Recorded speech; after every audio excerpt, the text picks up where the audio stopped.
Hello friends, आप सभी का स्वागत है हमारे यूट्यूब चैनल पर। आज हम कक्षा 12 मैथ एक्सरसाइज 15 रैखिक प्रोग्रामिंग को पढ़ रहे हैं। आज एक प्रॉब्लम है, उसको हम सोल्व करते हैं। निम्नलिखित रैखिक प्रोग्रामन समस्या में निम्नतम व अधिकतम मान ज्ञात कीजिए। निम्नतम और अधिकतम मान हमें ज्ञात करना है। हमारा उद्देश्य फलन हमें दिया हुआ है z बराबर 5x प्लस 10y। व्यवरोध दिया है x plus 2y less than equal to 120, x plus y greater than equal to 60, x minus 2y greater than equal to 0, x greater than equal to 0 और y greater than equal to 0। इसमें 5 व्यवरोध हैं।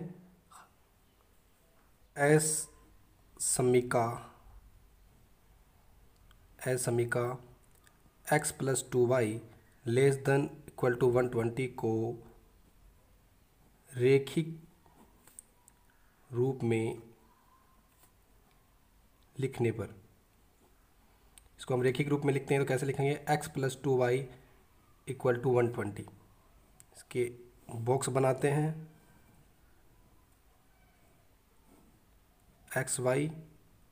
x का मान 0 रखा तो y का हमें 60 मिल गया, और जब हमने y का 0 रखा तो x का 120 मिल गया। है समीका x plus 2y less than equal to 120 में 0 0 रखने पर, 0 0 रख दिया तो 0 प्लस 2 इंटू 0 लेस देन 120। सत्य है कि 0 छोटा होता है 120 से। अतः हल क्षेत्र मूल बिंदु की ओर होगा। हल क्षेत्र मूल बिंदु की ओर होगा। दूसरा,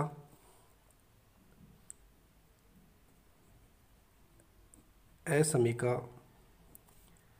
x प्लस वाई 60 को रैखिक रूप में लिखते हैं। लिखने पर क्या है? x plus Y equal 60। Box बनाते हैं। x का मान 0 तो ये 60, इसका 0 तो ये 60। है समीका में मूल बिंदु 0 0 रखने पर, तो 0 प्लस 0 है सत्य। 0 बड़ा नहीं हो सकता 60 से। अतः हल क्षेत्र मूल बिंदु के दूसरी ओर होगा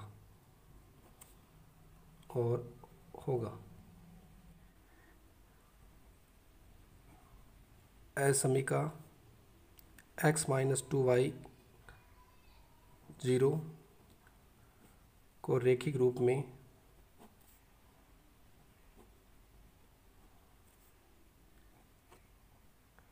लिखने पर क्या हुआ? x equal to 2y। ध्यान रहे ये मूल बिंदु से जाने वाली रेखा है, इसलिए हम इसमें 0 0 नहीं रखेंगे। सबसे मोस्ट इम्पोर्टेंट, ये सबसे इम्पोर्टेंट रेखा है x y, इसमें हम 0 0 नहीं रखेंगे। देखो यहाँ पर मान 20 की गुणज है, तो हम ऐसे कोई मान रखेंगे जो, जैसे हमने y का मान 20 रख दिया तो x का मान कितना मिलेगा? 40 मिलेगा। इसका 40 रखेंगे y का, तब इसका कितना मिल जाएगा? 40 रख दिया, 40 रखा तो x का मान कितना मिल गया? 80 मिल गया। एस समीका x minus 2y greater than equal to 0 में कोई भी बिंदु अब हम अपनी तरफ से रख देते हैं। जैसे 20 0 रखने पर हमें पता है ये x पर स्थित है, ये जो बिंदु है वो x पर स्थित है। रखने पर तो हमने 20 0 रखा तो 20 माइनस 2 गुणा 0, मतलब 20 बड़ा होता है किससे? 0 से। सत्य। अतः हल क्षेत्र बिंदु 20 0 की ओर होगा।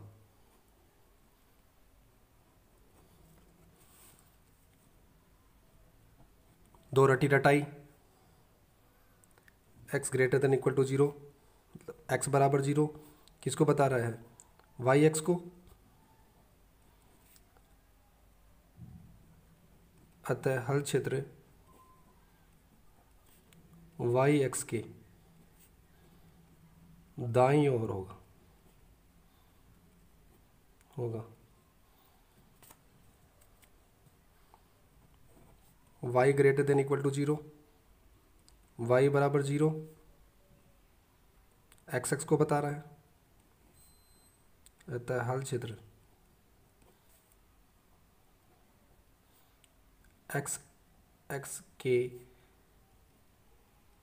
ऊपर की ओर होगा, ऊपर की ओर होगा। इसके बाद इनके कटान बिंदु आप निकालें, जो समीकरण है कटान बिंदु। अब देखिए ये जो रेखा है x प्लस, ये आपको रफ में ही करना है, रफ कार्य x बराबर 2y। अब इन रेखाओं में आप x बराबर 2y रख देंगे तो कटान बिंदु मिल जाएंगे। तो x की जगह आप 2y रख देते हैं तो 2y इक्वल टू 120, तो 4y बराबर 120, तो y बराबर कितना हो गया 30। y बराबर 30 है, उसी रेखा में रख देते हैं y बराबर 30, तो x प्लस 2 इंटू वाई 30 बराबर 120, तो x बराबर कितना आ गया 60। तो ये कटान बिंदु आ गया एक। ऐसे x प्लस 2y दूसरी रेखा में भी रख देते हैं x प्लस वाई में, तो रखेंगे 2y plus Y equal to 60, तो 3y इक्वल टू 60 आ गया। तो ये इससे कट गया तो y बराबर 20 आ गया। y बराबर 20 आ गया तो x प्लस वाई है तो x बराबर 40 आ गया। तो ये दो कटान बिंदु हो गए, एक हो गया 30 और 60, दूसरा हो गया 20 और 40। अब हम ग्राफ बनाते हैं। देखिए हम ग्राफ बनाते हैं। हमने एक्स एक्स और वाई एक्स दिखा दिया है, वाई एक्स एक्स बराबर 0, एक्स एक्स वाई बराबर 0 दिया है।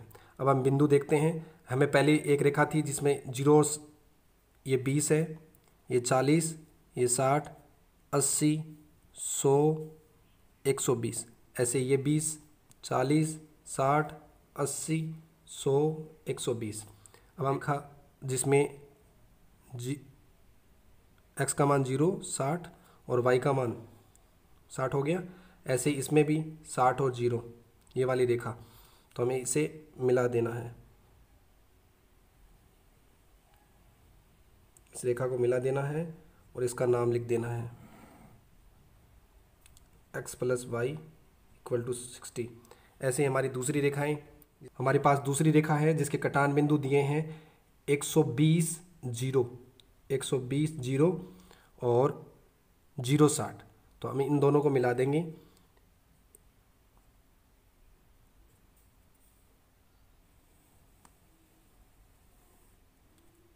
आप स्केल से मिलाएंगे तो सीधा आएगा एकदम। तो ये हो गया 120। एक रेखा है जो मूल बिंदु से जाती है, कहाँ काटती हैं इन दोनों को, एक को काटती हैं, इसको काटती है 20 और 40 पर, मतलब y का मान 20 और x का मान 40। तो यहाँ पर जब काटती है कहीं बिंदु होगा या यहाँ पर ये रेखा काटती है,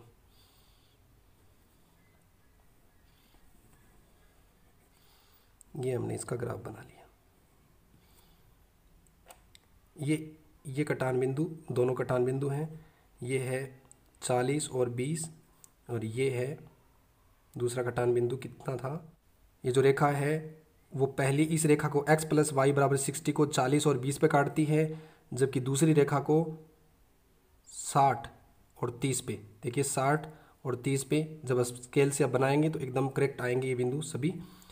अब देखिए हल क्षेत्र किधर है, इस रेखा का हल क्षेत्र किधर है, मूल बिंदु की ओर। ये जो रेखा है इसका हल क्षेत्र मूल बिंदु की ओर है, इसका मूल बिंदु के दूसरी ओर। अब 2-3 तीर के निशान बना लीजिए, मूल बिंदु के दूसरी ओर। इसका हमने एक बिंदु लिया था 20, 0, यही वही बिंदु है 20, 0, इसी की ओर है, इसी की ओर है, मतलब इसका हल क्षेत्र इधर है। तो आप कल्पना करिए ये हल क्षेत्र हो सकता है, नहीं, क्योंकि इसका हल क्षेत्र इधर है। ये हो सकता है, नहीं, ये वाला ये वाला नहीं हो सकता क्योंकि इस रेखा का इधर है, तो ये वाला नहीं हो सकता। इसका इधर, इसका इधर। अब देखिए ये वाला हल क्षेत्र सभी का है, ये सबका हल क्षेत्र है, तो ये आपका हल क्षेत्र आ गया। हल क्षेत्र में कोणीय बिंदु क्या है? 40 20 60 30, और ये वाला बिंदु क्या है? 60 0 120 0। अब हम सारणी बनाएंगे उद्देश्य फलन की, जिसमें कोणीय बिंदु लिखेंगे। देखिए हम सारणी बनाते हैं। हमने पहले लिख लिया कोणीय बिंदु, फिर लिख लिया उद्देश्य फलन। अब कोने के जो बिंदु हम रखते हैं 40 20 40 20 60 30 60 0 और 120 0। उद्देश्य फलन हमारा जेड जो हमें सवाल में दिया था वो है 5x प्लस 10y। अब हम सभी का मान रखते हैं, यहाँ पर 5 यहाँ पर रखेंगे, तो जेड बराबर 5 गुणा 40 प्लस 10 गुणा 20, तो ये 200 हो गया, ये 200 हो गया, तो 400 आ गया। जेड बराबर यह 5 गुणा 60 प्लस 10 गुणा 30, तो ये 300 हो गया, ये भी 300, तो 600 आ गया। जेड बराबर 5 गुणा 60 प्लस 10 गुणा 0, ये आ गया आपका 300। अगला है जेड बराबर 5 गुणा 120 प्लस 10 गुणा 0, तो ये आपका आ गया 600। तो अधिकतम मान दो जगह आया है, एक तो ये रहा और एक ये रहा, जबकि न्यूनतम मान 300 आया है। तो अब आप कैसे लिखोगे? दी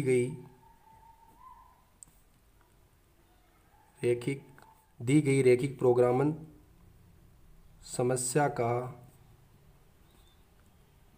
अधिकतम, या इसको इष्टतम भी बोलते हैं, इष्टतम मान 60 30 वह 120 0 पर 600 इकाई, जबकि न्यूनतम मान 60 0 पर 300 इकाई प्राप्त हुआ। ये आपकी समस्या पूरी हुई। ये आपके बोर्ड के एग्ज़ाम में डिफ़िकल्ट से डिफ़िकल्ट सवाल बनता है जब क्षेत्र परिबद्ध क्षेत्र हो। तो अब हम कल देखेंगे अपरिबद्ध क्षेत्र। धन्यवाद। प्लीज़ चैनल को सब्सक्राइब जरूर करें, शेयर करें, ज़्यादा से ज़्यादा लोगों तक पहुँचे। हमारी मेहनत का फल सभी विद्यार्थियों को मिले, क्योंकि बहुत सारे विद्यार्थी हैं जिनका 12वीं का अभी एग्ज़ाम मैथ का बचा हुआ है, तो उनको फ़ायदा हो। आपको जो 2021 में परीक्षा में बैठे हैं उन सभी को फ़ायदा हो। एक बार पुनः आपका धन्यवाद। जय हिंद, जय भारत।